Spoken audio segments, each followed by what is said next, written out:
Halloween, the night of candy, costumes, and questionable choices.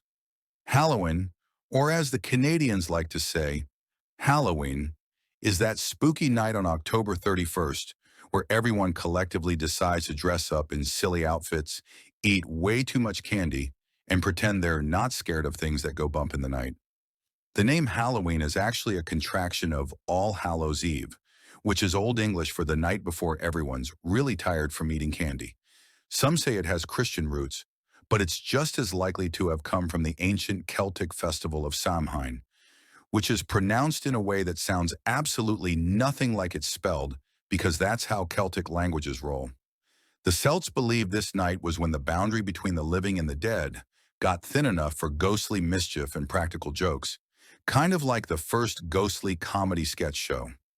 Fast forward to the 8th century, when Pope Gregory III decided to move the Christian holiday of All Saints' Day to November 1st, possibly just to keep everyone guessing. Some say the church did this to cover up the shenanigans of Samhain, but considering one is about saints and the other is about ghosts, goblins, and making lanterns out of turnips, it's a bit of a stretch.